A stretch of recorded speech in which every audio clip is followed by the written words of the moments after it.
ನಮಸ್ಕಾರ. ಸೋನಿನ ನ್ಯೂಸ್ಗೆ ಸ್ವಾಗತ. ನಾನು ಪ್ರಭಾವತಿ. ಮೊದಲಿಗೆ ಮುಖ್ಯಾಂಶಗಳು.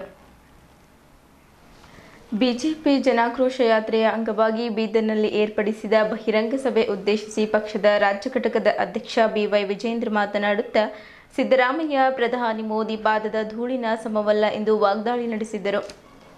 ಸೆಂಟ್ ಪೌಲ್ ಮೆಥಡಿಸ್ಟ್ ಕೇಂದ್ರ ಸಭೆ ಬೀದರ್ ಶುಭ ಶುಕ್ರವಾರ ಮತ್ತು ಪುನರುತ್ಥಾನ ಆರಾಧನೆ ಕಾರ್ಯಕ್ರಮವನ್ನು ಯೇಸು ಕ್ರಿಸ್ತನು ಶಿಲುಬೆಯಿಂದ ನುಡಿದ ಸಪ್ತವಾಕ್ಯಗಳನ್ನು ಘನ ನೆಲ್ಸನ್ ಸುಮಿತ್ರ ಅವರು ನೆರವೇರಿಸಿದರು. 892ನೇ ಬಸವ ಜಯಂತಿಯ ಅದ್ದೂರಿ ಆಚರಣೆ ಅಂಗವಾಗಿ ಶಕುಂತಲಾ ಕಾಂಪ್ಲೆಕ್ಸ್ನಲ್ಲಿ ಬಸವ ಜಯಂತಿ ಉತ್ಸವ ಸಮಿತಿಯ ಕಾರ್ಯಾಲಯವನ್ನು ಬಸವಲಿಂಗ ಪಟ್ಟದೇವರು ಉದ್ಘಾಟಿಸಿದ್ದರು. ಮೇ 8ಕ್ಕೆ ಬೆಂಗಳೂರಿನಲ್ಲಿ ಜನಕ್ರಾಂತಿ ಸಮಾವೇಶ ನಡೆಯಲಿದೆ. ಅದರ ಅಂಗವಾಗಿ ನಗರದ ಪ್ರವಾಸಿ ಮಂದಿರದಲ್ಲಿ ಪೂರ್ವ ಸಿದ್ಧತಾ ಸಭೆ ಮತ್ತು ಕರಪತ್ರ ಬಿಡುಗಡೆಯನ್ನು ಧನರಾಜ್ ಮುಸ್ತಾಪುರ್ ಅವರು ಮಾಡಿದ್ದರು. ಶಶಿಕಾಂತ್ ಪಾಟೀಲ್ ಚೌಳಿ ಗೃಹ ಬಂಧನಕ್ಕೆ ಸ್ಪಷ್ಟೀಕರಣ ಕೊಡಿ, ಅಂಬಾದಾಸ್ ಗಾಯಕ್ವಾಡ್.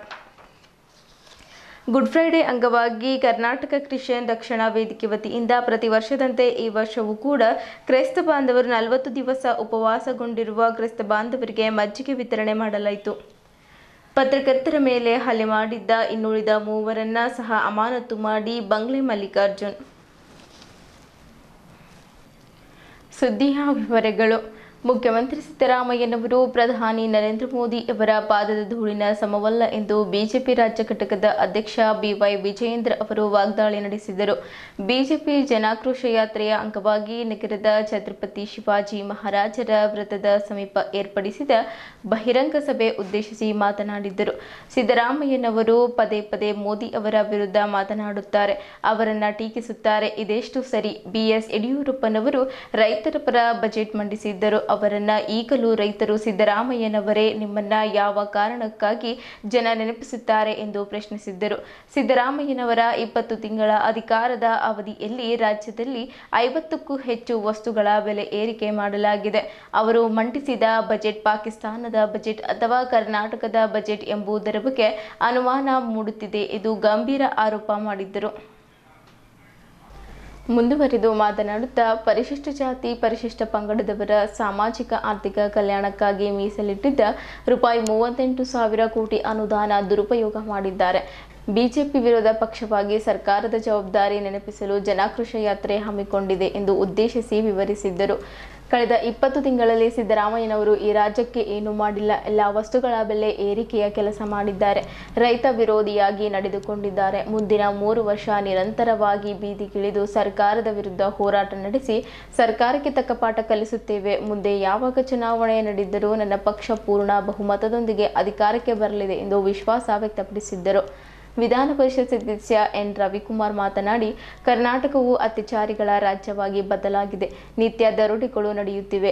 ಹಳೆಯ ಕಲ್ಲುಗಳಿಗೆ ಶಂಕುಸ್ಥಾಪನೆ ನೆರವೇರಿಸಿ ಹೊಸ ಬಿಲ್ ಮಾಡಲಾಗುತ್ತಿದೆ. ಇದು ರಾಜ್ಯ ಸರ್ಕಾರದ ಕಾರ್ಯವೈಖರಿ ಎಂದು ಕಿಡಿಕಾರಿದ್ದರು. ಬಿಜೆಪಿ ರಾಜ್ಯ ಘಟಕದ ಕಾರ್ಯದರ್ಶಿಯೂ ಆದ ಶಾಸಕ ಡಾ ಶೈಲೇಂದ್ರ ಕೆ ಬೆಲ್ದಾಳೆ ಮಾತನಾಡಿ, ಕೇಂದ್ರದ ಬಿಜೆಪಿ ಸರ್ಕಾರವು ಜನರಿಗೆ ಅಚ್ಚೇ ದಿನ ಕೊಟ್ಟರೆ ರಾಜ್ಯ ಸರ್ಕಾರವು ಕೆಟ್ಟ ದಿನ ಕೊಡುತ್ತಿದೆ. ಇದು ಬಿಜೆಪಿ ಹಾಗೂ ಕಾಂಗ್ರೆಸ್ ಸರ್ಕಾರಕ್ಕಿರುವ ವ್ಯತ್ಯಾಸ ಎಂದು ಹೇಳಿದ್ದರು. ಜಿಲ್ಲಾ ಬಿಜೆಪಿ ಅಧ್ಯಕ್ಷ ಸೋಮನಾಥ್ ಪಾಟೀಲ್ ಮಾತನಾಡಿ, ಬುರ್ಖಾ ಧರಿಸಿಕೊಂಡು ವಿದ್ಯಾರ್ಥಿಗಳು ಪರೀಕ್ಷೆ ಬರೆಯಬಹುದು, ಆದರೆ ಜನಿವಾರ ಲಿಂಗ ಧರಿಸಿ ಪರೀಕ್ಷೆ ಬರೆಯುವಂತಿಲ್ಲ. ಇದು ರಾಜ್ಯ ಸರ್ಕಾರದ ತುಷ್ಟಿಗುಣ ನೀತಿ ಎಂದು ಹರಿಹಾಯ್ದರು. ದಲಿತರು ಕುರಿಗಳಾಗಿದ್ದೇವೆ, ಅಧಿಕಾರ ನಡೆಸುತ್ತಿರುವವರು ತೋಳುಗಳಾಗಿದ್ದಾರೆ. ಆ ತೋಳುಗಳನ್ನು ಸಂಹಾರ ಮಾಡಬೇಕು ಎಂದು ವಿಧಾನ ಪರಿಷತ್ತಿನ ವಿರೋಧ ಪಕ್ಷದ ನಾಯಕ ಛಲವಾದಿ ನಾರಾಯಣಸ್ವಾಮಿ ಹೇಳಿದ್ದರು. ಬೀದರ್ ಜಿಲ್ಲೆಯಲ್ಲಿ ದಲಿತರು ಹೆಚ್ಚಿನ ಸಂಖ್ಯೆಯಲ್ಲಿದ್ದಾರೆ. ದಲಿತರ ಉದ್ಧಾರವಾಗಲಿ ಎಂದು ಎಐಸಿಸಿ ಅಧ್ಯಕ್ಷ ಮಲ್ಲಿಕಾರ್ಜುನ್ ಖರ್ಗೆ ಹೇಳುತ್ತಾರೆ. ಅವರ ಪಕ್ಷ 65-70 ವರ್ಷ ಅಧಿಕಾರ ನಡೆಸಿದೆ. 55 ವರ್ಷಗಳ ಕಾಲ ಅವರು ಅಧಿಕಾರಕ್ಕೆ ಗೂಡು ಹೊಡೆದುಕೊಂಡು ಕುಳಿತಿದ್ದರು. ಅವರೇಕೆ ದಲಿತರ ಉದ್ಧಾರ ಮಾಡಲಿಲ್ಲ? ಬಡತನವೇಕೆ ದೂರ ಮಾಡಲಿಲ್ಲ? ಅಸ್ಪೃಶ್ಯತೆ ಏಕೆ ನಿವಾರಿಸಲಿಲ್ಲ ಎಂದು ಪ್ರಶ್ನಿಸಿದ್ದರು. ದಲಿತರ ಹೆಸರಿನಲ್ಲಿ ಖರ್ಗೆ ಅವರು ಲಕ್ಷಾಂತರ ಕೋಟಿ ಆಸ್ತಿ ಮಾಡಿದ್ದಾರೆ. ಅದನ್ನೇಕೆ ಅವರು ದಲಿತರಿಗೆ ಕೊಟ್ಟಿಲ್ಲ? ಇಂದು ದಲಿತರ ಉದ್ಧಾರ ಆಗದಿದ್ದರೆ ಅದಕ್ಕೆ ದಲಿತರೇ ನೇರ ಕಾರಣ. ಖರ್ಗೆ ಅವರು ರಾಜ್ಯಸಭೆಯಲ್ಲಿದ್ದಾರೆ. ಅವರ ಅಳಿಯ ಎಂಪಿ, ಮಗ ಮಂತ್ರಿ ಆಗಿದ್ದಾರೆ. ಮೀಸಲು ಕ್ಷೇತ್ರಗಳಿಗೆ ಯಾರನ್ನೋ ನಿಲ್ಲಿಸಿ ಸೋಲಿಸಿ ಮಗನಿಗೆ ಮಂತ್ರಿ ಮಾಡುತ್ತಾರೆ. ನೀವು ರಾಜೀನಾಮೆ ಕೊಟ್ಟರೆ ದಲಿತರು ಉದ್ಧಾರವಾಗುತ್ತಾರೆ. ಮೀಸಲಾತಿ ಮೂಲಕ ದಲಿತರ ಅಭಿವೃದ್ಧಿ ಆಗಬೇಕೆಂದು ಅಂಬೇಡ್ಕರ್ ಅವರ ಕನಸು ಕಂಡಿದ್ದರು. ಆದರೆ ಅವರ ಆಶಯ ಈಡೇರಲಿಲ್ಲ. ಕಾಂಗ್ರೆಸ್ ಪಕ್ಷ ಎಷ್ಟೇ ಡೇಂಜರ್ ಅಷ್ಟೇ ಈ ಪಕ್ಷದಲ್ಲಿರುವ ದಲಿತ ಮಂತ್ರಿಗಳು, ಶಾಸಕರು ಕೂಡ ಅಷ್ಟೇ ಡೇಂಜರ್ ಎಂದು ಆರೋಪಿಸಿದ್ದರು. ಬಿ.ವೈ. ವಿಜೇಂದ್ರ ಅವರ ನೇತೃತ್ವದಲ್ಲಿ ನಡೆದ ಬಿಜೆಪಿ ಜನಾಕ್ರೋಶ ಯಾತ್ರೆಯಲ್ಲಿ ಜಿಲ್ಲೆಯ ವಿವಿಧ ಕಡೆಗಳಿಂದ ಬಂದಿದ್ದ ಪಕ್ಷದ ಕಾರ್ಯಕರ್ತರ ದಂಡು ಹೆಜ್ಜೆ ಹಾಕಿತ್ತು. ನಗರದ ಗಣೇಶ್ ಮೈದಾನದಿಂದ ಆರಂಭಗೊಂಡ ಯಾತ್ರೆ ಪ್ರಮುಖ ಮಾರ್ಗಗಳ ಮೂಲಕ ಛತ್ರಪತಿ ಶಿವಾಜಿ ಮಹಾರಾಜರ ವೃತ್ತದವರೆಗೆ ಸಾಗಿತ್ತು. ಮಾರ್ಗದುದ್ದಕ್ಕೂ ರಾಜ್ಯ ಸರ್ಕಾರದ ವಿವಿಧ ಘೋಷಣೆಗಳನ್ನು ಕೂಗಿದ್ದರು. ಬಿಜೆಪಿ ಧ್ವಜಗಳು ರಾರಾಜಿಸಿದ್ದವು. ಶಾಸಕರಾದ doctor Shailendra K Beldale, doctor Siddhalingappa Patil, Prabhu Chauhan, Sharanu Salgar, MG ಮೂಳೆ, ಶಶಿಲ್ ಜಿ ನಮೋಶಿ, ಪಕ್ಷದ ಜಿಲ್ಲಾಧ್ಯಕ್ಷ ಸೋಮನಾಥ್ ಪಾಟೀಲ್, ಪೀರಪ್ಪ ಔರಾದೆ, ಕಿರಣ್ ಪಾಟೀಲ್, ನಗರ ಘಟಕದ ಅಧ್ಯಕ್ಷ ಶಶಿಧರ್ ಹೊಸಳ್ಳಿ, ಮಹಿಳಾ ಮೋರ್ಚಾ ಜಿಲ್ಲಾ ಘಟಕದ ಅಧ್ಯಕ್ಷೆ ಉಲ್ಲಾಸಿನಿ ಮುದಾಳೆ, ಕಲಬುರಗಿ ಮಾಧ್ಯಮ ವಿಭಾಗದ ಉಸ್ತುವಾರಿ ವೆಂಕಟೇಶ್ ಪ್ರಸಾದ್ ಮಾಲಿಪಾಟೀಲ್, ಕರುಣಾಕರ್, ಮುಖಂಡರಾದ ಭಗವಂತ್ ಖೂಬಾ, ರಘುನಾಥರಾವ್ ಮಲ್ಕಾಪುರೆ, ಪ್ರಕಾಶ್ ಖಂಡ್ರೆ, ಈಶ್ವರ್ ಸಿಂಗ್ ಠಾಕೂರ್, ಗುಂಡಪ್ಪ ವಕೀಲ್, ಬಾಬುವಾಲಿ, ಬಸವರಾಜ್ ಆರ್ಯ, ಚನ್ನಬಸವ ಬಳತೆ, ಗುರುನಾಥ್ ರಾಜಕೀರ ಮತ್ತಿತರರು ಪಾಲ್ಗೊಂಡಿದ್ದರು. ಸಿದ್ದರಾಮಯ್ಯ ಆದಿಯಾಗಿ ಮೋದಿ ಅವರ ಟೀಕೆಯನ್ನು ಮಾಡ್ತಾರೆ. ಮಾನ್ಯ ಸಿದ್ದರಾಮಯ್ಯವರೇ, ನರೇಂದ್ರ ಮೋದಿಜಿಯವರ ಪಾದದ ಧೂಳಿನ ಸಮಾನನೂ ಅಲ್ಲ. ನೀವು ನರೇಂದ್ರ ಮೋದಿಜಿಯವರ ಪಾದದ ಧೂಳಿನ ಸಮಾನನೂ ಅಲ್ಲ. ನರೇಂದ್ರ ಮೋದಿಜಿಯವರ ಬಗ್ಗೆ ಮಾತಾಡ್ತಕ್ಕಂಥ ಯೋಗ್ಯತೆಯೂ ಕೂಡ ಕಾಂಗ್ರೆಸ್ ಪಕ್ಷದವ್ರಿಗಿಲ್ಲ. ಯೋಗ್ಯತೆ ಕಾಂಗ್ರೆಸ್ ಪಕ್ಷದವ್ರಿಗಿಲ್ಲ. ನೀವು ಟೀಕೆ ಮಾಡ್ತೀರಿ. ಇವತ್ತು ಯಡಿಯೂರಪ್ಪನವರು ಅಂತ ಹೇಳಿದ್ರೆ ಸನ್ಮಾನ್ಯ ಯಡಿಯೂರಪ್ಪನವರು ರಾಜ್ಯದ ಮುಖ್ಯಮಂತ್ರಿಗಳಲ್ಲ. ಆದ್ರೂ ಕೂಡ ರಾಜ್ಯದ ಯಾವುದೇ ಮೂಲಕ ಹೋಗಿ ಯಡಿಯೂರಪ್ಪನವರು ಅಂತ ಹೇಳಿದ್ರೆ ರೈತ ನಾಯಕ ಅಂತ ಹೇಳ್ತಾರೆ. ಯಡಿಯೂರಪ್ಪನವರು ಅಂತ ಹೇಳಿದ್ರೆ ಹೋರಾಟಗಾರ ಅಂತ ಹೇಳ್ತಾರೆ. ಯಡಿಯೂರಪ್ಪನವರು ಅಂತ ಹೇಳಿ ರಾಜ್ಯದ ಜನತೆಗೆ ನೆನಪಾಗ್ತಕ್ಕಂಥದ್ದು ಒಬ್ಬ ರೈತ ನಾಯಕ, ಒಬ್ಬ ಹೋರಾಟಗಾರ. ರೈತರಿಗೋಸ್ಕರ ಒಂದು ಪ್ರತ್ಯೇಕ ಬಜೆಟ್ ಅನ್ನ ಮಂಡನೆ ಮಾಡಿ ರೈತರ ಪಂಪ್ಸೆಟ್ಗಳಿಗೆ ಉಚಿತ ವಿದ್ಯುತ್ ಅನ್ನ ಕೊಟ್ಟು ಇವತ್ತು ರೈತರಿಗೆ ಒಂದು ಬದುಕನ್ನು ಕಟ್ಕೊಡ್ತಕ್ಕಂಥ ಒಂದು ಕೆಲಸವನ್ನು ಮಾಡಿದ್ರು.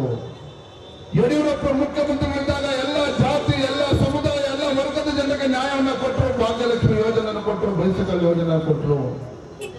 ಯಾವುದೇ ಒಂದು ಸಮಾಜವನ್ನು ಹೊಡಿತಕ್ಕಂಥ ಕೆಲಸ ಮಾಡಲಿಲ್ಲ. ಹಾಗಾಗಿ ಯಡಿಯೂರಪ್ಪ ಇವತ್ತು ಯಾವುದೇ ಸ್ಥಾನಮಾನಗಳು ಇಲ್ಲದೆ ಇದ್ರೂ ಸಹ ಯಡಿಯೂರಪ್ಪ ಇವತ್ತು ಕೂಡ ರಾಜ್ಯದ ಜನ ನೆನಪಿಡ್ಕೊಂಡಿದ್ದಾರೆ. ಸಿದ್ದರಾಮಯ್ಯ ನಿಮಗೆ ಏನಂತ ನೆನಪಿಡ್ಕೋಬೇಕು? ಇವತ್ತು ನಾಳೆ ನಾನು ಮುಖ್ಯಮಂತ್ರಿ ಸ್ಥಾನಕ್ಕೆ ರಾಜೀನಾಮೆ ಕೊಡ್ತಾರೆ. ಏನಂತ ನೆನಪಿಡ್ಕೊಳ್ತಾರೆ ರಾಜ್ಯದ ಜನ? ಸಿದ್ದರಾಮಯ್ಯನವರು ಮೊದಲ ಬಾರಿ ಮುಖ್ಯಮಂತ್ರಿಗಳಿದ್ದಾಗ 5 ವರ್ಷಗಳ ಕಾಲ ಮುಖ್ಯಮಂತ್ರಿಗಳಾಗಿ ರಾಜ್ಯವನ್ನು ಆಳಿದ್ರು. 5 ವರ್ಷಗಳಾದ್ಮೇಲೆ ಮತ್ತೆ ರಾಜ್ಯದಲ್ಲಿ ಕಾಂಗ್ರೆಸ್ ಸರ್ಕಾರ ಅಧಿಕಾರಕ್ಕೆ ಬರೋದಿಲ್ಲ ಅಂತ ಹೇಳಿ ಏನ್ ಮಾಡಿದ್ರು? ವೀರಶೈವ ಲಿಂಗಾಯತ ಪ್ರತ್ಯೇಕ ಧರ್ಮ ಅಂತೇಳಿ ಬೆಂಕಿ ಇರ್ತಕ್ಕಂಥ ಕೆಲಸ ಮಾಡಿದ್ರು ಇದೇ ಸಿದ್ದರಾಮಯ್ಯನವರು. ಒಬ್ಬ ರಾಜ್ಯದ ಮುಖ್ಯಮಂತ್ರಿಗಳಾಗಿ ವೀರಶೈವ ಲಿಂಗಾಯತ ಪ್ರತ್ಯೇಕ ಧರ್ಮ ಅಂತೇಳಿ ಬೆಂಕಿ ಇರ್ತಕ್ಕಂಥ ಕೆಲಸ ಮಾಡಿದ್ರೆ ಸಿದ್ದರಾಮಯ್ಯನವರೇ, ಆ ಭಗವಂತ ಮೆತ್ತನ ನಿಮ್ಗಾಗಿದ್ರೆ, ಆ ಭಗವಂತ ಮೆತ್ತನ ನಿಮ್ಗೆ. ಇವತ್ತು ಮತ್ತೆ ರಾಜ್ಯದ ಮುಖ್ಯಮಂತ್ರಿಗಳ 20 ದಿನದಿಂದ ಏನು ಘನಕಾರ್ಯ ಏನು ಕೂಡ ಮಾಡಿಲ್ಲ.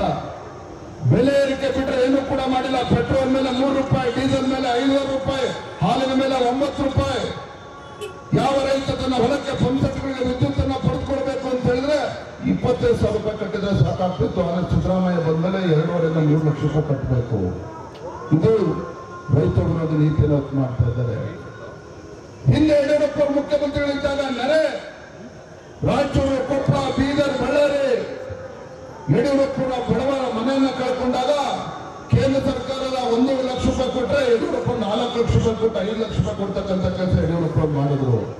ಆದ್ರೆ ಇವತ್ತು ರಾಜ್ಯದ ಮುಖ್ಯಮಂತ್ರಿಗಳು ಬಡವ ತನ್ನ ಮನೆ ಕಳ್ಕೊಂಡಿದ್ದಾರೆ ಅಂತ ಹೇಳಿದ್ರೆ ಭಿಕ್ಷೆ ತರ 70,000 80,000 ಕೊಡ್ತಾರೆ. 70,000 80,000 ಕೊಡ್ತಾರೆ ಮನೆ ಕಳ್ಕೊಂಡ್ರೆ ಬಡವರು. ರೈತರಿಗೆ ಯಾವುದೇ ರೀತಿ ಒಳ್ಳೆ ಕೆಲಸ ಮಾಡೋದಕ್ಕೆ ಸಾಧ್ಯ ಆಗ್ತಲ್ಲ ರಾಜ್ಯದ ಮುಖ್ಯಮಂತ್ರಿಗಳಿಂದ. ನೋಡಿ ಇವತ್ತು ಎಂತ ಪರಿಸ್ಥಿತಿ ಅಂತ ಹೇಳಿದ್ರೆ, ಹಿಂದೆ ವೀರಶೈವ ಲಿಂಗಾಯತ ಪ್ರತ್ಯೇಕ ಧರ್ಮ ಅಂತ ಬೆಂಕಿ ಹಚ್ಚ ಕೆಲಸ ಮಾಡಿದ್ರು. ಇವತ್ತು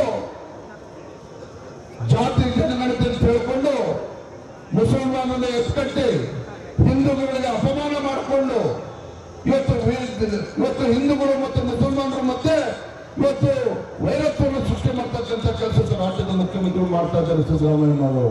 ಹಾಗಾಗಿ ಬಂಧುಗಳೇ, ಇವತ್ತು ಕರ್ನಾಟಕ ರಾಜ್ಯದಲ್ಲಿ ಇಂಥ ಒಂದು ರೈತ ವಿರೋಧಿ ಸರ್ಕಾರ, ಒಂದು ಭ್ರಷ್ಟಾಚಾರ ಸರ್ಕಾರ, ಇಂಥ ಜನವಿರೋಧ ಇಂಥ ಹಿಂದೂ ವಿರೋಧಿ ರಾಜ್ಯ ಸರ್ಕಾರವನ್ನ ಬುಡ ಸಮೇತ ಕಿತ್ತಾಕ್ತಕ್ಕಂಥ ಕೆಲಸವನ್ನ ಭಾರತೀಯ ಜನತಾ ಪಾರ್ಟಿ ಕಾರ್ಯಕರ್ತರು ನಾವು ಮಾಡಬೇಕಾಗಿದೆ. ಇಂಥ ಜನವಿರೋಧಿ ಕಾಂಗ್ರೆಸ್ ಸರ್ಕಾರ ಬುಡ ಸಮೇತ ಕಿತ್ತಾಕ್ತಕ್ಕಂಥ ಕೆಲಸ ಮಾಡಬೇಕಾಗಿದೆ. ಬೆಲೆ ಏರಿಕೆ ಹೌದಾ ಅಲ್ಲ? ಹೌದು ಅಲ್ಲ? ಸ್ವಲ್ಪ ಕೈಮೇಲೆ ಮಾಡಿ. ಇದಕ್ಕಿಂತ ಆಕ್ರೋಶ ಬೇಕಾ? ಎಷ್ಟು ವಸ್ತುಗಳ ಬೆಲೆ ಏರಿಕೆ ಮಾಡಿದ್ದಾರೆ. ಬೆಳಿಗ್ಗೆ ಎದ್ದ ತಕ್ಷಣನೇ ಕಾಫಿ ಟೀ ಕುಡಿಬೇಕು ಅಂತ ಹೇಳಿದ್ರೆ ಅಲ್ಲಿಂದ ಹಿಡ್ಕೊಂಡು ರಾತ್ರಿ ಮಲ್ಕೊಳ್ಳೋವರೆಗೆ ಏನ್ ತಗೊಳ್ತೀರಾ ಅಲ್ಲಿವರೆಗೆ. ಎಲ್ಲರೂ ಅಲ್ಲ, ಎಲ್ಲರೂ ಅಲ್ಲ, ಕೆಲವರು ಹಲವರು ಅಲ್ಲಿವರೆಗೆ ಟ್ಯಾಕ್ಸ್ ಹೆಚ್ಚಿಗೆ ಮಾಡಿದ್ದಾರೆ. ಅಂದ್ರೆ ನಿತ್ಯೋಪಯೋಗಿ ವಸ್ತುಗಳು, ಬೆಳಿಗ್ಗೆ ಕಾಫಿ ಟೀ ಹಾಲಿಂದ ಹಿಡ್ಕೊಂಡು ರಾತ್ರಿ ಹಾಲ್ವರೆಗೆ ಸುಮಾರು 50 ವಸ್ತುಗಳ ಬೆಲೆ ಏರಿಕೆಯನ್ನ ಮಾಡಿರ್ತಕ್ಕಂಥ ರಾಜ್ಯದ್ರೋಹಿ ಜನದ್ರೋಹಿ ಸರ್ಕಾರ ಯಾವುದಪ್ಪ ಅಂತ ಹೇಳಿದ್ರೆ ಮಾನ್ಯ ಸಿದ್ದರಾಮಯ್ಯ ಅವರ ಸರ್ಕಾರ. ಹೌದು ಅಲ್ವೋ? ಹೌದಾನೆ? ಹೌದು ಅಂದ್ರೆ ಹೌದು ಅಂದ್ರೆ, ಇಲ್ಲ ಅಂದ್ರೆ ಇಲ್ಲ ಅಂದ್ರೆ. ಉತ್ತಮವಾದ ಭವಿಷ್ಯಗಳಿದೆ.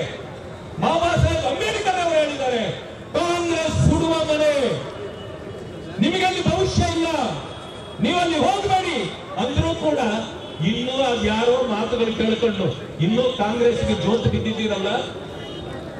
ಅದ್ಯಾರೋ ಹೇಳುತ್ತಿದ್ರು, ಕುರಿಗೆ ಒಂದು ದಿವಸ ಚುನಾವಣೆ ಬಂತಂತೆ. ಚುನಾವಣೆ ಬಂದಾಗ ಪಾಪ ಕುರಿಗಳೆಲ್ಲ ಸುಮ್ಮನೆ ನಿಂತಿದ್ವಂತೆ. ತೋಳ ಬಂದು ನಾನು ಚುನಾವಣೆಗೆ ನಿಂತಿದ್ದೀನಿ ಅಂತ ಹೇಳಿ ಕ್ಯಾನ್ವಾಸ್ ಬಂತಂತೆ. ಆದ್ರೆ ಭಯ ಆಯ್ತು ಕುರಿಗಳಿಗೆಲ್ಲ, ಏನು ತೋಳ ಏನೋ ಎಲೆಕ್ಷನ್ ನಿಂತಾಗೆ ಮುಂದೆ ನಮ್ಮ ಏನಾಯ್ತು ಆಗುತ್ತೋ ಗೊತ್ತಿಲ್ಲ ಅಂತ. ಆದ್ರೆ ತೋಳ ಭಾಷಣ ಮಾಡ್ಲಿಕ್ಕೆ ನಿಂತ್ಕೊಳ್ತಂತೆ, ನೋಡಿ ನನ್ನನ್ನು ನಂಬಿ, ಇನ್ನು ಮುಂದೆ ಯಾವ ಕುರಿನೂ ನಾನು ತಿನ್ನಲ್ಲ, ನಾನು ಯಾವ ಕುರಿನೂ ಸಾಯಿಸೋದಲ್ಲ. ಇತರಲ್ಲ ನಾವು ಕುರಿಗಳಾಗಿದ್ದೇವೆ, ನಮ್ಮನ್ನ ಅಧಿಕಾರ ಮಾಡ್ತಿರ್ತಕ್ಕಂಥವರೆಲ್ಲ ತೋಳಗಳಾಗಿದ್ದಾವೆ. ಈ ತೋಳಗಳನ್ನು ಸಂಹಾರ ಮಾಡಬೇಕು, ಆ ತೋಳಗಳನ್ನ ಸೋಲಿಸಬೇಕು, ಆಗಲೇ ದಲಿತರ ಉದ್ಧಾರ ಸಾಧ್ಯ ಅಂತಕ್ಕಂಥ ಮಾತನ್ನು ಹೇಳ್ತೀನಿ. ಬೀದರ್ ನಗರದ ಮಂಗಲ್ಪೇಟೆ ರಸ್ತೆಯಲ್ಲಿರುವ ಮೆಥೋಡಿಸ್ಟ್ ಚರ್ಚ್ನಲ್ಲಿ ಗುಡ್ ಫ್ರೈಡೆ ಶುಭ ಶುಕ್ರವಾರ ಪುನರುತ್ಥಾನ ಆರಾಧನೆ ಕಾರ್ಯಕ್ರಮವನ್ನು ಸೈಂಟ್ ಪಾಲ್ ಮೆಥೋಡಿಸ್ಟ್ ಕೇಂದ್ರ ಸಭೆಯಿಂದ ಹಮ್ಮಿಕೊಳ್ಳಲಾಯಿತು. ಶುಕ್ರವಾರದ ಅಂಗವಾಗಿ ಯೇಸು ಕ್ರಿಸ್ತುವಿನ 7 ಮಾತುಗಳ ಮೂಲಕ ಚರ್ಚ್ನಲ್ಲಿ ಕ್ರೈಸ್ತರು ವಿಶೇಷ ಪ್ರಾರ್ಥನೆ ಸಲ್ಲಿಸಿ ಗುಡ್ ಫ್ರೈಡೆಯನ್ನು ಆಚರಣೆ ಮಾಡಿದ್ದರು. ಜಿಲ್ಲಾ ಮೇಲ್ವಿಚಾರಕರಾದ ಘನ ನೆಲ್ಸನ್ ಸುಮಿತ್ರಾ ಅವರು ಮಾತನಾಡುತ್ತಾ, ಯೇಸು ಸ್ವಾಮಿಯು ಈ ದಿನ ಶಿಲುಬೆಗೆ ಏರಿದ ದಿನ ಸಂಕೇತವಾಗಿ ಶುಭ ಶುಕ್ರವಾರ ಪುನರುತ್ಥಾನ ಆರಾಧನೆ ಮಾಡುತ್ತೇವೆ. ಯೇಸುವಿನ ಸಪ್ತ ನುಡಿಗಳು ಇಡೀ ಮಾನವ ಕುಲಕ್ಕೆ ಅನ್ವಯಿಸುವ ಸಂದೇಶಗಳಾಗಿವೆ ಎಂದು ನುಡಿದರು. 2000 ವರ್ಷಗಳ ಹಿಂದೆ ಯೇಸು ಸ್ವಾಮಿ ಶಿಲುಬೆ ಏರುವಾಗ, ಈ ಲೋಕವನ್ನ ಬಿಟ್ಟು ಹೋಗುವಾಗ ಪರಿಶುದ್ಧ ಮನಸ್ಸಿನಿಂದ ಕರ್ತನಿಗೆ ಸನ್ಮಾರ್ಗದಲ್ಲಿ ನಡೆಯಲು ಆತನು ಮಾಡಿದ ಕರ್ಮ ಫಲಗಳ ಕುರಿತು ಸಭಿಕರನ್ನ ಉದ್ದೇಶಿಸಿ ಮಾತನಾಡುತ್ತಾ ಹೇಳಿದ್ದರು.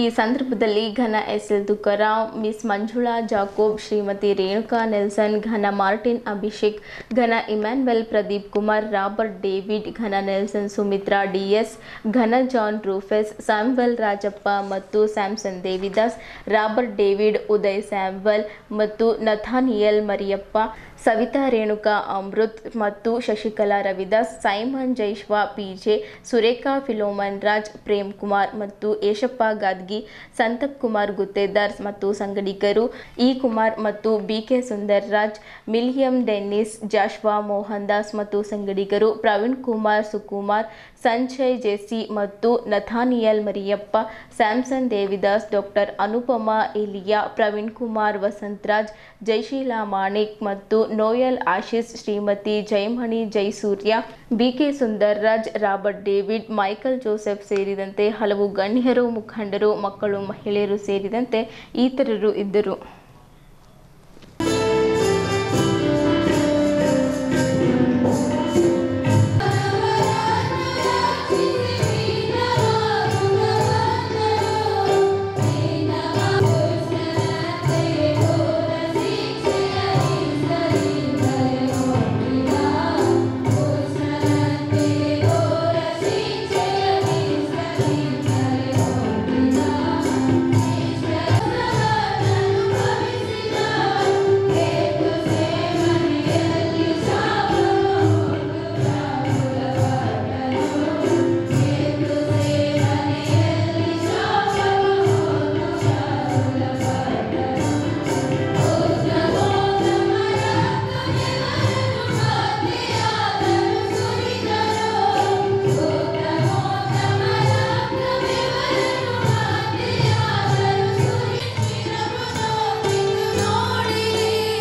He has lived a very humble life.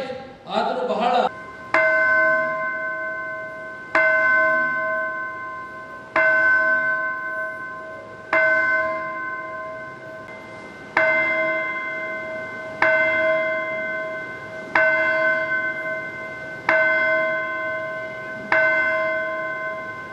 ಯೇಸು ಸ್ವಾಮಿಯವರು ಶಿಲುಬೆಯ ಮೇಲೆ 2000 ವರ್ಷಗಳ ಹಿಂದೆ ಶಿಲುಬೆಯ ಮೇಲೆ ಏರಿಸಲ್ಪಟ್ಟಾಗ ಆ ಕ್ರೂಜೆಯ ಮೇಲೆ ನುಡಿದಂಥ 7 ಸಪ್ತನುಡಿಗಳನ್ನು ನಾವು ವಿಶೇಷವಾಗಿ ಧ್ಯಾನ ಮಾಡ್ತೇವೆ.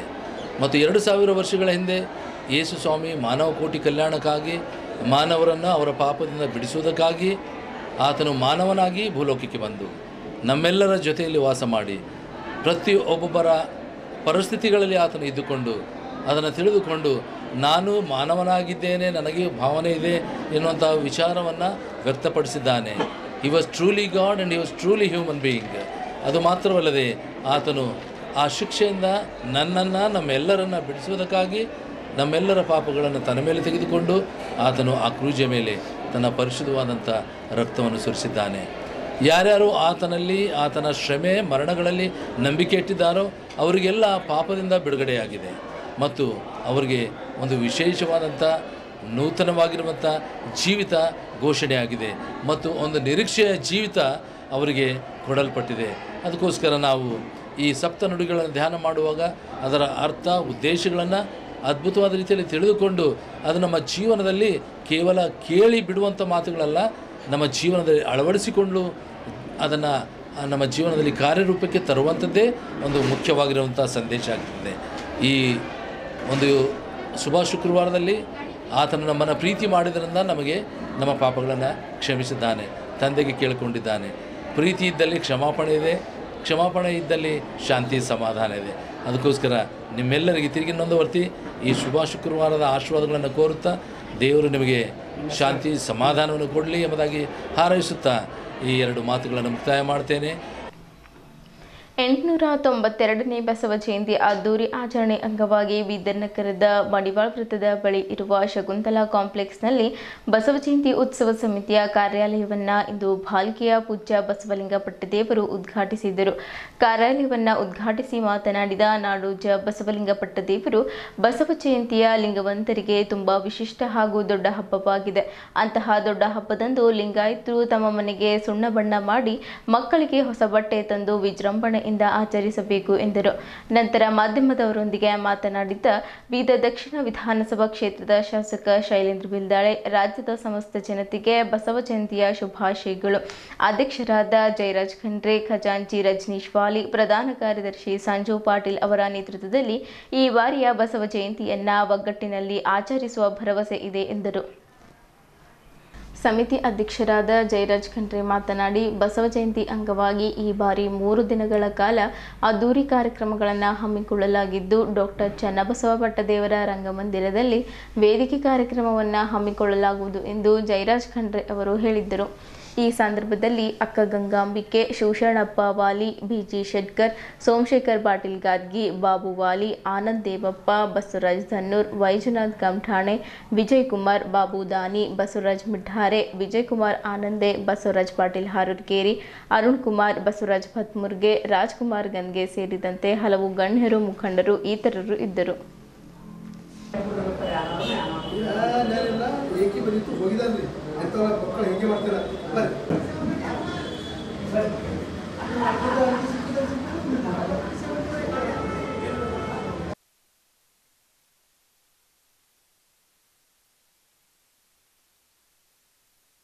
ಇನ್ನೋರ ನಾಯಕರು ಖಜಾಂಚಿಯಾಗಿ ಸ್ನೇಹಿತರಾದ ರಜನೀಶ್ ವಾಲಿ ಅವರಿಗೆ, ಜನರಲ್ ಸೆಕ್ರೆಟರಿಯಾಗಿ ಸಂಜು ಪಾಟೀಲ್ ಅವರಿಗೆ, ಉಳಿದಂಥ ಎಲ್ಲ ಪ್ರಮುಖರು ಆಯ್ಕೆ ಮಾಡಿ ಅತಿ ಸಂತೋಷದ ವಿಷಯ.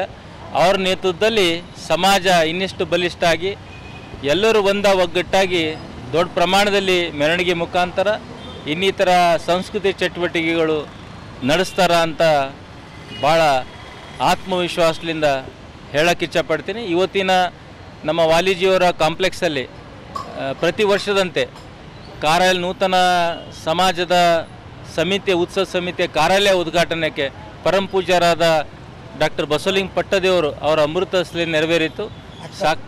ಹಾಗೂ ಗಂಗು ಅಕ್ಕರ ನೇತೃತ್ವದಲ್ಲಿ ಈ ಒಂದು ದಿನ ಬೆಳಗ್ಗೆ ತಾವೆಲ್ಲರೂ ಸಮಾಜದ ಮುಖಂಡರು ಇಲ್ಲಿ ಬಂದು ಚಿಂತನ ಕಾರ್ಯಕ್ರಮ ಹೇಗೆ ಮಾಡಬೇಕು, ಒಂದು ಮೆರವಣಿಗೆ ಹೇಗೆ ಮಾಡಬೇಕು, ಇದ್ರ ಬಗ್ಗೆ ದಿನನಿತ್ಯ ಬಂದು ಸಮಾಲೋಚನೆ ಮಾಡಬೇಕು ಈ ಕಚೇರಿಯಲ್ಲಿ ಅಂತ ತಮ್ಮೆಲ್ಲರೂ ವಿನಂತಿ ಮಾಡ್ಕೋತೀನಿ. ಈ ಸಂದರ್ಭದಲ್ಲಿ ಉಪಯೋಗಿಸಿರುವ ಎಲ್ಲ ಸಮಾಜದ ಮುಖಂಡರು ಇನ್ನೊಂದು ಸಲ ಅಭಿನಂದನೆ ಸಲ್ಲಿಸಿ ನಂದು 2 ಮಾತಿಗೆ ವಿರಾಮ ಮಾಡ್ತೀನಿ. ಜೈ ಹಿಂದ್, ಜೈ ಕರ್ನಾಟಕ, ಜೈ ಬಸವ.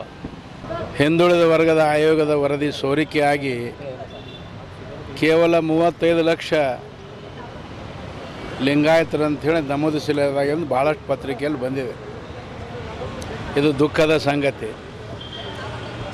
ಯಾಕಂದರೆ ಸುಮಾರು 1 ಕೋಟಿಗಿಂತ ಜಾಸ್ತಿ ಇರ್ತಕ್ಕಂಥ ಕರ್ನಾಟಕದ ನಮ್ಮ ಜನಸಂಖ್ಯೆ ನಾವೇ ನಮ್ಮಲ್ಲಿ ಒಳಗೆ ಮಾಡಿಕೊಂಡು ನಾವು ಲಿಂಗಾಯತರಲ್ಲ, ನಾವು ಯಾರೋ ಬೇರೆ ಇದ್ದೇವೆ, ಅವರಿದ್ದೇವೆ, ಇವರಿದ್ದೇವೆ ಅಂತ ಹೇಳಿ ಇವತ್ತು ವರದಿ ಭಾಳ ದುಃಖದ ಸಂಗತಿ ಇದೆ. ಈಗಾದರೂ ಮುಂದೆ ಈ ಜಯಂತಿಯಿಂದ ಎಲ್ಲರೂ, ವಿಶೇಷವಾಗಿ ಅಧ್ಯಕ್ಷರು ಇವತ್ತಾಗಿದ್ದಾರೆ, ಎಲ್ಲರೂ ಸರ್ಕಾರ ಒಂದು ವೇಳೆ ನಾನು ಮೊನ್ನೆ ಕಾನೂನು ಮಂತ್ರಿಯವರಿಗೆ HK ಪಾಟೀಲ್ ಸಿಕ್ಕರೆ ಮಾತಾಡಿದೆ, ಭಾಳ ಒಂದು ಅರ್ಧ ತಾಸು ಮಾತಾಡಿದೆ. ಇದು ತಪ್ಪದ, ಅದು ಏನು ಮಾಡೋದು? ನಾನು ಹೇಳಿದೆ ಒಂದು ಅವಕಾಶ ಕೊಡ್ರಿ, ಯಾರ್ಯಾರಿಗೆ ತಪ್ಪಾಗಿದೆ ಒಂದು ಆಧಾರ್ ಕಾರ್ಡು, ಒಂದು ಫಾರಮ್ ಪ್ರಿಂಟ್ ಮಾಡಿರಿ, 1-2 ಅಕ್ಷರದ್ದು, ನಾವು ಲಿಂಗಾಯತ ಅಂತ ಬರೆಸ್ತೀವಿ ಎಲ್ಲ ಕಡೆ, 1-2 ತಿಂಗಳು ಅವಕಾಶ ಕೊಡ್ರಿ, ಹಾಗೇನಾದ್ರು ಮಾಡಿರಿ, ಇಲ್ಲದ್ರೆ ಒಡೆದು ಹೋಗುತ್ತಿದ್ದು. ಯಾವ ಪಂಚಮ ಶಾಲೆನೇ ಅಂತಾನೆ ಯಾವೇನೇನೋ ಹೇಳಿ ಸತ್ಯಾನಾಶ ಮಾಡ್ತಾಯಿದ್ದಾರೆ. ಹಾಗೆ ಮುಂದಾದರೂ ಕೂಡ ನಾವು ಒಂದಾಗಿ ನಾವು ರಾಜಕೀಯವಾಗಿ ಬಲಿಷ್ಠವಾಗಿ ಬೆಳಿಬೇಕಾದ್ರೆ ಈ ಉಪಜಾತಿಗಳು ಬಿಟ್ಟು ಲಿಂಗಾಯತ ಅಂತ ಬರೆಸಿ ಸ್ವತಂತ್ರ ಧರ್ಮದ ಹೋರಾಟ ಮುಂದುವರಿಸಬೇಕು ಈ ಬಸವ ಜಯಂತಿಯಿಂದ ಅಂಥೇಳಿ ಕೇಳಿಕೊಂಡು ಖಂಡ್ರೆ ಅವರಿಗೆ, ವಾಲಿ ಅವರಿಗೆ, ಇನ್ನೊಬ್ಬರು ಸೆಕ್ರೆಟರಿ ಸಂದೀಪ್ ಪಾಟೀಲ್ ಅವರಿಗೆ ಯಾರ್ಯಾರು ಆಗ್ಯಾರ ಅವರು ಪ್ರಯತ್ನದಿಂದ ಭಾಳ ಯಶಸ್ವಿ ಆಗಲಿ ಅಂಥೇಳಿ ಹಾರೈಸಿ 2 ಮಾತು ಮುಗಿಸ್. ಬರೀ ಜನಸಂಖ್ಯೆ ತೋರಿಕೆಗಾಗಿ ಅಲ್ಲ, ಸಮಾಜದ ಒಗ್ಗಟ್ಟಿಗಾಗಿ ನಾವು ಮಾಡಬೇಕು. ನಾನು ಸ್ಪಷ್ಟವಾಗಿ ಹೇಳ್ತೀನಿ, ಸರ್ಕಾರದ ದುರುದ್ದೇಶದಿಂದ ಇದನ್ನು ಪಿತೂರಿ ಮಾಡಲಾಗ್ಯದ. ಜನರು ತಪ್ಪಲ್ಲ, ಅದರಲ್ಲಿ ಬೇಕಂತಲೇ ಅದನ್ನು ನಿಮಗೆ ಇದು ಕೊಡ್ತೀವಿ, ಅದು ಕೊಡ್ತೀವಿ, ಈ ಜಾತಿ ಅಂತೇಳಿ ಹಟ್ಟು ಸಿಗ್ತದೆ, ಇಂಥ ರೀತಿ ಹುಚ್ಚು ಆಸೆಯನ್ನು ತೋರಿಸಿ ಇದು ಮಾಡಿದ್ರು. ಅದಕ್ಕಾಗಿ ಕೆಲವರು ಸ್ವಾಮಿಗಳು ಸಹಿತ ನಮ್ಮ ಹತ್ತಿರ ಲೀಡರ್ಗಿಂತ ಸ್ವಲ್ಪ ಮುಂದೆ ಹೋಗ್ಯಾರ, ಅವರು ರಾಜಕೀಯ ಜನರಿಗಿಂತ ಕೆಲವು ಸ್ವಾಮಿಗಳು. ಅವ್ರೇನದ ನಾವು ಲಿಂಗಾಯತರು ಹಿಂದೂಗಳೇ ಅಲ್ಲ ಅಂತಂಬ ಘೋಷಣೆ ಸಹಿತ ಅವ್ರು ಕೊಟ್ಟರು.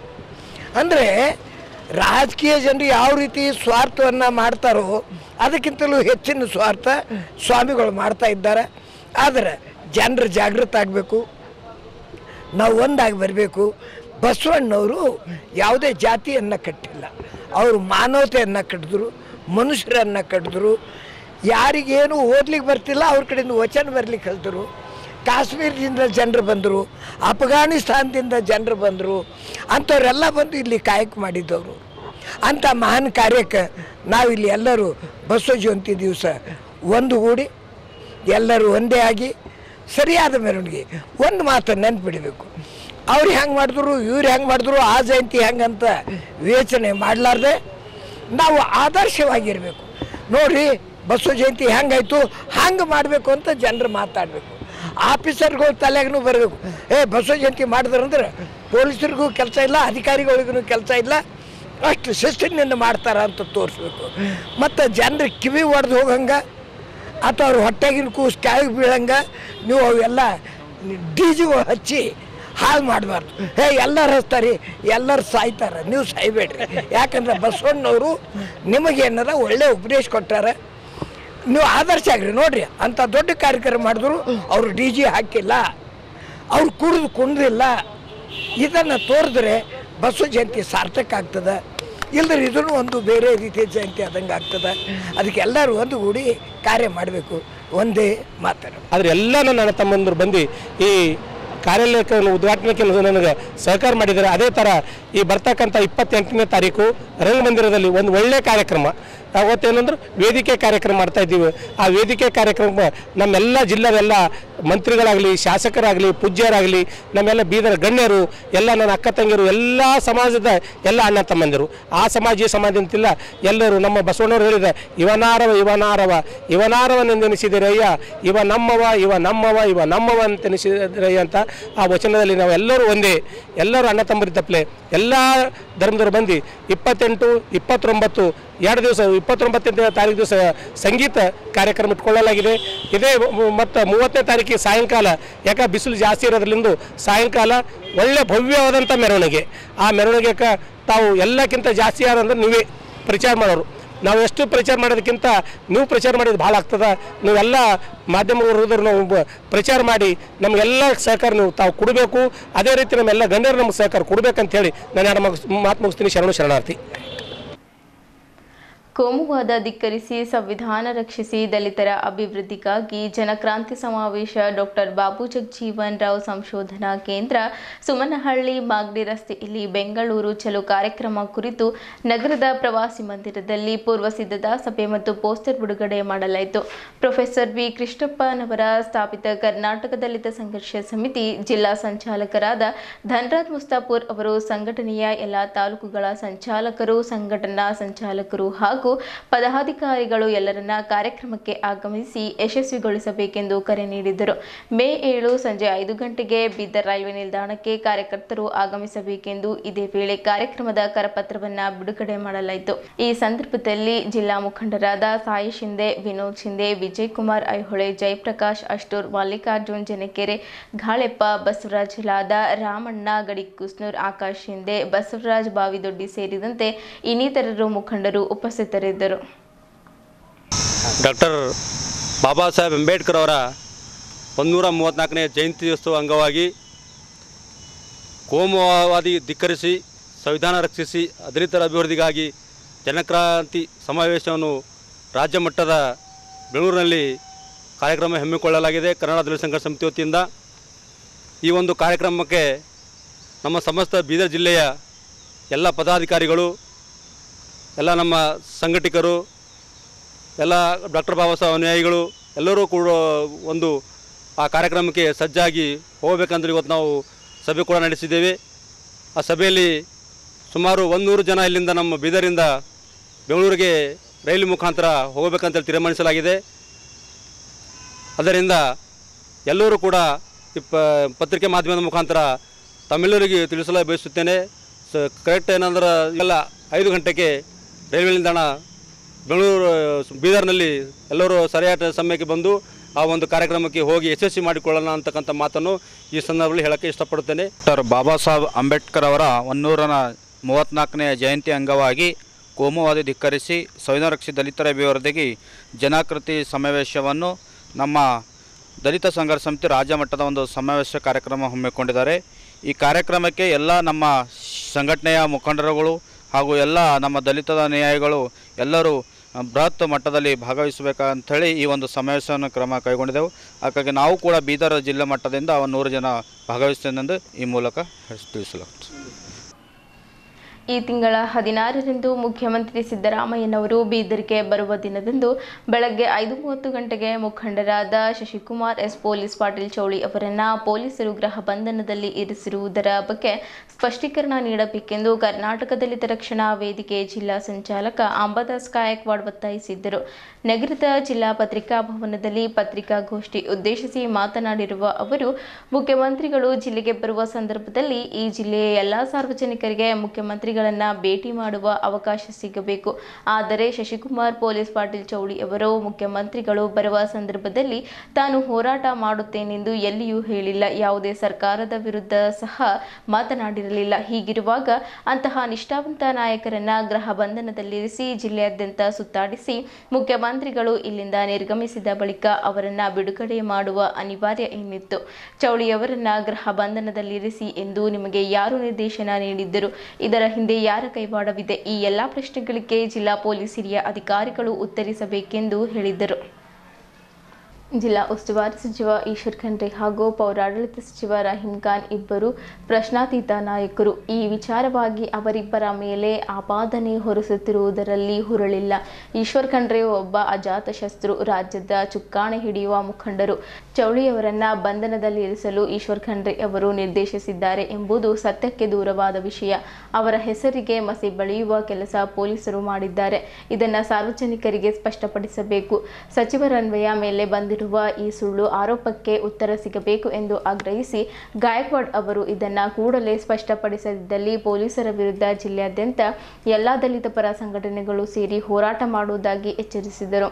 ಪತ್ರಿಕಾಗೋಷ್ಠಿಯಲ್ಲಿ ಡಿಎಸ್ಎಸ್ ಭೀಮವಾದ ಜಿಲ್ಲಾ ಸಂಚಾಲಕ ಸುನೀಲ್ ಸಂಗಮ್, ಡಿಎಸ್ಎಸ್ ಅಂಬೇಡ್ಕರ್ ವಾದ ಜಿಲ್ಲಾ ಸಂಚಾಲಕ ರಮೇಶ್ ಮಂದಕ್ನಳ್ಳಿ, ಡಿಎಸ್ಎಸ್ ಜಿಲ್ಲಾ ಸಂಚಾಲಕ ಎಪಿ ಬೌದ್ಧೆ ಅಮ್ಲಾಪುರ್, ಭಾರತೀಯ ಜೈ ಭೀಮ್ ದಳ ಜಿಲ್ಲಾಧ್ಯಕ್ಷ ಅಂಬೇಡ್ಕರ್ ಸಾಗರ್, ಭೀಮ್ ಟೈಗರ್ ಸೇನಾ ಜಿಲ್ಲಾಧ್ಯಕ್ಷ ನರ್ಸಿಂಗ್ ಸಾಮ್ರಾಟ್, ದಲಿತ ಮುಖಂಡ ಅಂಬದ ಸೋನಿ, ಕಟ್ಟಡ ಕಾರ್ಮಿಕರ ಸಂಘದ ಜಿಲ್ಲಾಧ್ಯಕ್ಷ ರವೀಂದ್ರ ಕೊಳ್ಳೂರ್, ದಲಿತ ಮುಖಂಡರಾದ ಲಕ್ಷ್ಮೀಕಾಂತ್, ಅಹಮದ್ ಪಾಷಾ, ದಿಲೀಪ್, ಲಕ್ಷ್ಮಣ್ ಶರೀಕರ್, ಭಾಸ್ಕರ್ ಸೇರಿದಂತೆ ಇತರರು ಉಪಸ್ಥಿತರಿದ್ದರು. ಶಶಿಕುಮಾರ್ ಎಸ್ ಪೊಲೀಸ್ ಪಾಟೀಲ್ ಚೌಳಿ ಇವರನ್ನು ದಿನಾಂಕ 16/4/2025 ವಿನಾಕಾರಣ ಬಂಧಿಸಿರುವ ಕುರಿತು ಬೀದರ್ ವಿವಿಧ ದಲಿತ ಸಂಘಟನೆಗಳ ಒಕ್ಕೂಟದ ವತಿಯಿಂದ ಸುದ್ದಿಗೋಷ್ಠಿಯನ್ನು ಕರೆಯಲಾಗಿತ್ತು. ಈ ಸುದ್ದಿಗೋಷ್ಠಿಯಲ್ಲಿ ಆಗಮಿಸಿದಂಥ ಎಲ್ಲ ಪತ್ರಕರ್ತ ಬಾಂಧವರಿಗೂ ಮತ್ತು ಟಿವಿ ಮಾಧ್ಯಮ ಬಾಂಧವರಿಗೂ ಮತ್ತು ಈ ನಮ್ಮ ವಿವಿಧ ದಲಿತ ಸಂಘಟನೆಗಳ ಒಕ್ಕೂಟದ ಎಲ್ಲ ಪದಾಧಿಕಾರಿಗಳಿಗೂ ಸ್ವಾಗತಿಸುತ್ತಾ ಈ ಒಂದು ಪತ್ರಿಕಾಗೋಷ್ಠಿಯನ್ನು ಮುಂದುವರಿಸಲಾಗುತ್ತದೆ. ಮೊದಲಿಗೆ ಅಂಬದಾಸ್ ಗಾಯಕ್ವಾಡ್ ಅವರು ಅವರಿಗೆ ಘೇರಾವ್ ಹಾಕಿದ್ದೀವಿ. ಮಾನ್ಯ ಧರ್ಮಸಿಂಗ್ ಸಾಹೇಬರಿದ್ದಾಗ ಕೂಡ ನಾವು ಘೇರಾವ್ ಮಾಡಿದ್ದೀವಿ. ಯಾವುದೇ ವ್ಯಕ್ತಿ ಅಥವಾ ಅಹಿತಕರ ಘಟನೆ ಅಥವಾ ಏನಾದರೂ ಕೆಟ್ಟ ನಡವಳಿಕೆಯನ್ನು ಮಾಡ್ತಾ ಇದ್ದಾರೆ ಅಂತಂದರೆ ಅಥವಾ ಚೌಳಿ ಪಾಟೀಲ್ ಅವರು ಯಾವುದಾದ್ರೂ ಸ್ಟೇಟ್ಮೆಂಟ್ ಕೊಟ್ರ ನಾನು ಮುಖ್ಯಮಂತ್ರಿಗಳಿಗೆ ಘೇರಾವ್ ಮಾಡ್ತಾ ಇದ್ದೀನಿ ಅಂತ, ಅಥವಾ ಕಪ್ಪು ಬಾವುಟ ತೋರಿಸ್ತೀವಿ ಅಂತ ಏನಾರ ಸ್ಟೇಟ್ಮೆಂಟ್ ಕೊಟ್ರ, ಏನು ಕೊಡಲಿಲ್ಲ. ಅವರು ಯಾವುದೇ ರೀತಿಯಾದಂಥ ಇದರಲ್ಲಿ ಇನ್ವಾಲ್ವ್ ಇಲ್ಲ. ಏಕಾಏಕಿಯಾಗಿ ಬೆಳಗಿನ ಜಾವ 5:30 ಗಂಟೆಗೆ ಅವರನ್ನು ತಾವು ಸುಮಾರು ಟೆರರಿಸ್ಟ್ ಥರ ಅರೆಸ್ಟ್ ಮಾಡಿಕೊಂಡು ಕಂಡ ಪೊಲೀಸ್ ಠಾಣೆಗಳಲ್ಲಿ ಬೆಳಗ್ಗಿಂದ ಸಾಯಂಕಾಲ ಅವರು ಓಡಾಡಿಸ್ತಾ ಇದ್ದಾರೆ ಅಂತಂದರೆ ಅದರ ಅರ್ಥ ಏನು? ಇದರಲ್ಲೂ ಕೂಡ ಈಶ್ವರ್ ಖಂಡ್ರೆ ಅವರ ಕೈವಾಡ ಇದೆ ಅಂತ ಜನ ಮಾತಾಡ್ಕೊಳ್ತಾ ಇದ್ದಾರೆ. ಅವರ ಹೆಸರಿಗೆ ಏನು ಕೆಟ್ಟ ಏನು ಕಳಂಕ ಹಚ್ಚತಕ್ಕಂಥ ಪ್ರಯತ್ನ ಜಿಲ್ಲಾಡಳಿತ ಅಥವಾ ವಿಶೇಷವಾಗಿ ಪೊಲೀಸ್ ಇಲಾಖೆಯವರು ಮಾಡ್ತಾ ಇದ್ದಾರೆ. ತಾವು ದಯವಿಟ್ಟು ಸ್ಪಷ್ಟೀಕರಣ ಕೊಡಬೇಕು. ಅವರು ಯಾವ ಕಾರಣಕ್ಕಾಗಿ ಅವರಿಗೆ ನೀವು ಅರೆಸ್ಟ್ ಮಾಡಿದ್ದೀರಾ, ಗೃಹ ಬಂಧನದಲ್ಲಿಟ್ಟಿರ, ಯಾವುದಾದ್ರೂ ಸ್ಟೇಟ್ಮೆಂಟ್ ಕೊಟ್ರ, ಯಾವುದಾದ್ರೂ ಪತ್ರಿಕಾಗೋಷ್ಠಿ ಮಾಡಿಬಿಟ್ಟು ಮುಖ್ಯಮಂತ್ರಿಗಳ ಕಾರ್ಯಕ್ರಮಕ್ಕೆ ಅಡೆತಡೆ ಉಂಟು ಮಾಡ್ತಕ್ಕಂಥ ಪ್ರಯತ್ನ ಅವರು ಏನಾದರೂ ಮಾಡಿದ್ರ ಅದು ಸ್ಪಷ್ಟೀಕರಣ ಕೊಡಬೇಕು. ಮತ್ತು ಅದನ್ನು ಅವರಿಗೆ ಏನು ಬಂಧಿಸಿದಿರಿ ಅದನ್ನು ಕೂಡ ನಾವು ಎಲ್ಲ ದಲಿತ ಪರ ಸಂಘಟನೆಗಳು ಇವತ್ತು ನಾವು ಖಂಡಿತವಾಗಿ ಖಂಡಿಸ್ತಾ ಇದ್ದೀವಿ. ಅದು ವಿಶೇಷವಾಗಿ ಮಾನ್ಯ ಪೊಲೀಸ್ ವರಿಷ್ಠಾಧಿಕಾರಿಗಳಿಗೆ ತಮ್ಮ ಪತ್ರಿಕಾಗೋಷ್ಠಿ ಮುಖಾಂತರವಾಗಿ ವಿನಯಪೂರ್ವಕವಾಗಿ ವಿನಂತಿ ಮಾಡ್ಕೊಳ್ತಾ ಇದ್ದೇನೆ. ಸರ್, ಜನರಲ್ಲಿ ತಪ್ಪು ಮಾಹಿತಿ ಹೋಗ್ತಾ ಇದೆ. ಯಾವ ಕಾರಣಕ್ಕೆ ಅವರಿಗೆ ಬಂಧಿಸಿದ್ದೀರಾ ಅನ್ನತಕ್ಕಂಥದ್ದನ್ನು ಸ್ಪಷ್ಟವಾಗಿ ಸ್ಪಷ್ಟೀಕರಣ ತಾವು ಕೊಡಬೇಕು ಅಂತ ಹೇಳಿಬಿಟ್ಟು ತಮ್ಮ ಮುಖಾಂತರವಾಗಿ ನಾನು ಬೀದರ್ ಜಿಲ್ಲಾ ನಮ್ಮ ಪೊಲೀಸ್ ವರಿಷ್ಠಾಧಿಕಾರಿಯವರಿಗೆ ನಾನು ವಿನಯಪೂರ್ವಕವಾಗಿ ವಿನಂತಿ ಮಾಡಿಕೊಳ್ತಾ ಇದ್ದೇನೆ.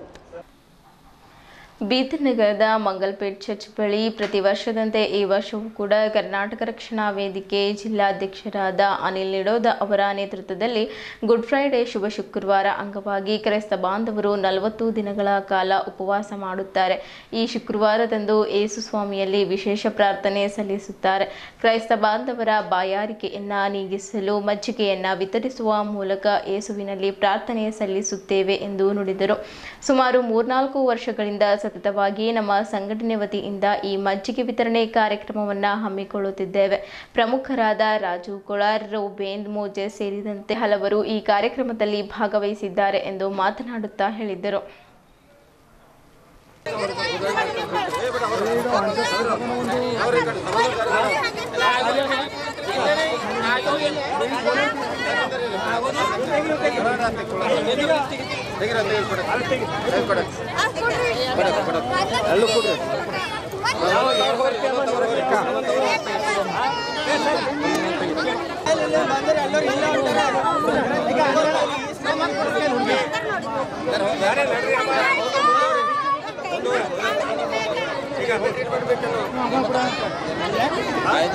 ವಿಶೇಷವಾಗಿ 40 ದಿವಸ ಸತತವಾಗಿ ಉಪವಾಸ ಪ್ರಾರ್ಥನೆಯನ್ನು ಮುಗಿಸಿ ಈ 40 ದಿವಸದ ಕೊನೆಯ ದಿನ ಆಗಿದ್ದಿರೋದ್ರಿಂದ ಪ್ರತಿಯೊಂದು ಹಳ್ಳಿಗಳಲ್ಲಿ, ಪ್ರತಿಯೊಂದು ದೇಶದಲ್ಲಿ, ಇಡೀ ದೇಶವೇ ವಿಶ್ವವೇ ನಮ್ಮ ದೇವರಾದ ಯೇಸು ಕ್ರಿಸ್ತನು 40 ದಿವಸ ಉಪವಾಸಗಳನ್ನು ತಾಳಿ ಆತನು ಸೈತಾನನು ಶೋಧಿಸಲ್ಪಟ್ಟು ಸೈತಾನನು ತುಳಿದು ಜಯವನ್ನು ಹೊಂದಿ ಬಂದಂಥ ಯೇಸು ಕ್ರಿಸ್ತನು ಇವತ್ತು ಅವರ ಜ್ಞಾಪಕಕ್ಕಾಗಿ ಅವರು ಮಾಡಿದಂಥ ಒಂದು ತ್ಯಾಗಕ್ಕಾಗಿ ನಾವು ಎಲ್ಲರೂ ನೆನಪು ಮಾಡಿ 40 ದಿವಸ ಉಪವಾಸಗಳನ್ನು ಮುಗಿಸಿ ಈ ಕೊನೆಯ ದಿನ ಆಗಿದ್ದರಿಂದ ನಾವೆಲ್ಲರೂ ನಮ್ಮ ಸಭೆಯ ಪ್ರತಿಯೊಬ್ಬರಿಗೆ ನಾವು ಮಜ್ಜಿಗೆಯನ್ನು ವಿತರಣೆ ಮಾಡುತ್ತೇವೆ. ಇಡೀ 3-4 ವರ್ಷದಿಂದ ನಾವು ಸತತವಾಗಿ ನಮ್ಮ ಸಂಘಟನೆ ವತಿಯಿಂದ ಕರ್ನಾಟಕ ಕ್ರಿಶ್ಚಿಯನ್ ರಕ್ಷಣೆ ವೇದಿಕೆ ವತಿಯಿಂದ ನಾವು ಯಾವಾಗಲೂ ಮಜ್ಜಿಗೆ ವಿತರಣೆ ಮಾಡ್ತೇವೆ. ಅದರಲ್ಲಿ ನಮ್ಮ ರಾಜು ಕೊಳರವರು ಯಾವಾಗಲೂ ನಮ್ಮ ಸಹಕಾರ ಮಾಡ್ತಾರೆ. ಅದು ರೂಬೇನ್, ನಮ್ಮ ತಮ್ಮನಾದ ರೂಬೇನು ಹಾಗೂ ಮೋಜಸ್ಸು ಇವರೆಲ್ಲರೂ ನಮಗೆ ಸಹಕಾರ ಮಾಡುವವರಾಗಿದ್ದಾರೆ. ಮಜ್ಜಿಗೆ ವಿತರಣೆಯನ್ನು ಜಿಲ್ಲಾಧ್ಯಕ್ಷರಂತ ಅನಿಲ್ ನೊಡದವರು ಮಾಡ್ತಾನೆ ಬಂದಿದ್ದಾರೆ. ಇವತ್ತು ಶುಭ ಶುಕ್ರವಾರ. ಇಡೀ ದೇಶದಲ್ಲಿ ಒಂದು ಯೇಸು ಕ್ರಿಸ್ತನು ಶಿಲುಬೆ ಮೇಲೆ ತನ್ನ ಮರಣವನ್ನು ಕೊಟ್ಟಿರುವಂಥ ದಿವಸ ಇವತ್ತು. ಅದೇ ರೀತಿಯಾಗಿ ಎಲ್ಲರೂ ಇಡೀ ಪ್ರಪಂಚದಲ್ಲೇ ಈ ಗುಡ್ ಫ್ರೈಡೇವನ್ನು ಆಚರಣೆಯನ್ನು ಮಾಡ್ತಾರೆ.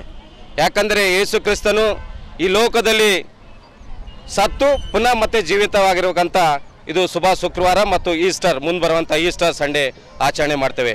ಅದೇ ರೀತಿಯಾಗಿ ಸತತವಾಗಿ ಇಂಥ ಬೇಸಿಗೆ ಕಾಲದಲ್ಲಿ ಒಂದು ಮಜ್ಜಿಗೆ ವಿತರಣೆ, ಯಾಕಂದರೆ ಬಹಳಷ್ಟು ಇವತ್ತು ತಾಪಮಾನ ಈ ನಮ್ಮ ಜಿಲ್ಲೆಯಲ್ಲಿದೆ. ಅದಕ್ಕೋಸ್ಕರ ಒಂದು ಮಜ್ಜಿಗೆ ವಿತರಣೆ ಜನರು ಉಪವಾಸವಿದ್ದು ಇಲ್ಲಿ ಒಂದು ಸೇವನೆ ಮಾಡ್ಕೊಂಡು ಹೋಗಬೇಕಾಗಿ ಸತತವಾಗಿ ಮಾಡಿರತಕ್ಕಂಥ ಅನಿಲ್ ನೊಡದವರಿಗೂ ನಾವು ಸಂಘಟನೆ ವತಿಯಿಂದ ಹಾಗೂ ನಮ್ಮೆಲ್ಲರ ವೈಯಕ್ತಿಕ ವತಿಯಿಂದ ಅವರಿಗೆ ವಂದನೆ ಹೇಳ್ತೇವೆ. ಏಪ್ರಿಲ್ 15ರ ರಾತ್ರಿ ಪತ್ರಕರ್ತ ರವಿ ಭೂಸೊಂಡೆ ಅವರ ಮೇಲೆ ಹಲ್ಲೆ ಮಾಡಿರುವ ಅರಣ್ಯ ಸಿಬ್ಬಂದಿ ದಸ್ತಗಿರಿ ಸೇರಿ 4 ಜನ ಹಲ್ಲೆ ಮಾಡಿದ್ದರು. ಇಂದು ದಸ್ತಗಿರಿಯನ್ನ ಇಲ್ಲಿಯ ಪ್ರಾದೇಶಿಕ ಅರಣ್ಯ ಇಲಾಖೆಯ ಉಪ ಅರಣ್ಯ ಸಂರಕ್ಷಣಾಧಿಕಾರಿ ವಾನತಿ ಅವರು ಅಮಾನತು ಆದೇಶ ಹೊರಡಿಸಿದ್ದಾರೆ. ಆದರೆ ಇನ್ನುಳಿದ ಮೂವರಾದ ಸಂಗಮೇಶ್ ಗಜಾನಂದ್ ಹಾಗೂ ಶಾಂತಕುಮಾರ್ ಈ ಮೂವರನ್ನ ಸಹ ಅಮಾನತು ಮಾಡಬೇಕು. ಇನ್ನು ಮೂವರನ್ನ ಸಹ ಪತ್ತೆ ಹಚ್ಚಿ ಅವರಿಗೂ ಶಿಕ್ಷೆ ವಿಧಿಸಬೇಕೆಂದು ಕರ್ನಾಟಕ ಕಾರ್ಯನಿರತ ಪತ್ರಕರ್ತರ ಧ್ವನಿ ಸಂಘಟನೆಯ ರಾಜ್ಯಾಧ್ಯಕ್ಷ ಬಂಗ್ಲೆ ಮಲ್ಲಿಕಾರ್ಜುನ್ ಒತ್ತಾಯಿಸಿದ್ದಾರೆ. ನಗರದ ಜಿಲ್ಲಾ ಪತ್ರಿಕಾ ಭವನದಲ್ಲಿ ಸುದ್ದಿಗೋಷ್ಠಿ ಉದ್ದೇಶಿಸಿ ಮಾತನಾಡಿರುವ ಅವರು, ಜಿಲ್ಲಾ ಉಸ್ತುವಾರಿ ಸಚಿವ ಈಶ್ವರ್ ಖಂಡ್ರೆ ಅವರು ಆದೇಶ ನೀಡಿದ್ದಾರೆಂದು ಮಾತ್ರಕ್ಕೆ ರಾತ್ರಿ ಸಸಿ ನೆಡುವುದು ಪ್ರಕೃತಿಗೆ ಒಳ್ಳೆಯದಲ್ಲ. ರಾತ್ರಿ ಆದ ಮೇಲೆ ಮರಗಳನ್ನು ಕಡಿಯಬಾರದು ಮತ್ತು ಕೀಳಬಾರದು ನಮ್ಮ ಹಿರಿಯರು ಹೇಳಿರುತ್ತಾರೆ. ಅಂತಹದ್ದರಲ್ಲಿ ಇವರು ರಾತ್ರಿ ಸಸಿಗಳನ್ನು ನೆಡಲು ಹೋಗಿ ಯಾರಿಗೆ ಮೆಚ್ಚಿಸಲು ಸಚಿವರು ಹೊರಟಿದ್ದಾರೆ ಎಂದು ಪ್ರಶ್ನೆ ಮಾಡಿರುವ ಬಂಗ್ಲೆ ಅವರು ಇದ್ದ ಸಸಿಗೆ ನೀರು ಹಾಕಿದ್ದರೆ ಸಾಕೆಂದು ಹೇಳಿದ್ದರು. ಪತ್ರಕರ್ತನಾದವನಿಗೆ ತನ್ನ ವೃತ್ತಿ ಧರ್ಮ ಪಾಲಿಸಲು ಸಂಪೂರ್ಣ ಅಧಿಕಾರವಿದೆ.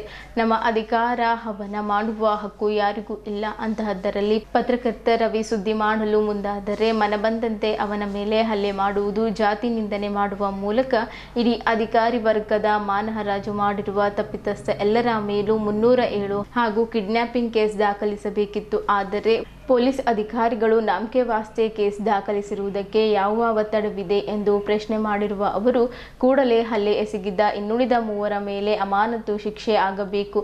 ಜೊತೆಗೆ ಇನ್ನು ಮೂವರ ಪತ್ತೆ ಹಚ್ಚಿ ಅವರ ಮೇಲೂ ಕ್ರಮ ಜರುಗಿಸಬೇಕೆಂದು ಆಗ್ರಹಿಸಿದ್ದರು. ಕಸಾಪ ಧ್ವನಿ ಸಂಘಟನೆ ವಿಭಾಗೀಯ ಅಧ್ಯಕ್ಷ ಮಲ್ಲಿಕಾರ್ಜುನ್ ಪಗಡೆ ಮಾತನಾಡಿ, ಹಲ್ಲೆ ಮಾಡುವ ಸಂದರ್ಭದಲ್ಲಿ ಹಲ್ಲೆಗೈದ ಅರಣ್ಯ ಸಿಬ್ಬಂದಿಗಳು ಸಚಿವ ಈಶ್ವರ್ ಖಂಡ್ರೆ ಅವರಿಗೆ ಹೋಗಿ ಹೇಳು ಎಂದು ಗದರಿಸುವ ಮೂಲಕ ಖಂಡ್ರೆ ಅವರನ್ನ ಹೀಯಾಳಿಸಿ ಅವರ ಇಲಾಖೆಯ ಸಿಬ್ಬಂದಿಗಳೇ ಹೊರಟಿದ್ದಾರೆ ಎನ್ನುವಂಗಾಯಿತು. ಪತ್ರಕರ್ತ ರವಿ ಕುಡಿದಿದ್ದಾನೆ ಎಂದು ಮೇಲಾಧಿಕಾರಿಗಳಿಗೆ ಸುಳ್ಳು ಮಾಹಿತಿ ನೀಡಿದ್ದಾರೆ. ಈಗಾಗಲೇ ರವಿ ಕುಡಿದಿಲ್ಲ ಎಂಬ ವೈದ್ಯಕೀಯ ವರದಿ ಬಂದಿದೆ. ಆದರೆ ಅರಣ್ಯ ಸಿಬ್ಬಂದಿಗಳು ಕುಡಿದಿರುವ ಬಗ್ಗೆ ಸಹ ಟೆಸ್ಟ್ ಆಗಬೇಕು. ತಪ್ಪಿತಸ್ಥ ಎಲ್ಲರ ಮೇಲೂ ಶಿಸ್ತು ಕ್ರಮ ಜರುಗಿಸಬೇಕೆಂದು ಆಗ್ರಹಿಸಿದ್ದರು. ಸಂಘಟನೆಯ ರಾಜ್ಯ ಕಾರ್ಯದರ್ಶಿ ಜಾನ್ಸನ್ ಗೋಡೆ, ಕಲಬುರಗಿ ಜಿಲ್ಲಾಧ್ಯಕ್ಷ ರಾಜಶೇಖರ್ ಮಾತೊಳ್ಳಿ, ಪದಾಧಿಕಾರಿಗಳಾದ ಶ್ರೀಶೈಲ್ ಪಗ್ಡೆ, ಪ್ರವೀಣ್ ಮತ್ತು ಶ್ರೀಕಾಂತ್ ಪತ್ರಿಕಾಗೋಷ್ಠಿಯಲ್ಲಿದ್ದರು. 4 ಜನರ ಮೇಲೆ ಏನು FIR ಆಗಿದೆ, ಟೋಟಲಿ 7 ಜನ ಇದ್ದಾರೆ ಅಂದ್ಬಿಟ್ಟು ಇವತ್ತೇನು ರವಿ ಭೂಸುಂಡೆ ಅವರು ಒಂದು ಕಂಪ್ಲೇಂಟ್ ಕೊಟ್ಟಿದ್ದಾರೆ. ಇನ್ನು 3 ಯಾರಿದ್ದಾರೆ ಅಂದ್ಬಿಟ್ಟು ಆ 4 ಜನ ತೀವ್ರ ವಿಚಾರಣೆಗೊಳಪಡಿಸಿ ಇನ್ನು 3 ಮೇಲೂ ಇವತ್ತು FIR ಆಗಲೇಬೇಕಂದ್ಬಿಟ್ಟು ನಮ್ಮ ಕಾನಿ ಪದವಿ ಹೋರಾಟ ಮಾಡ್ತದೆ.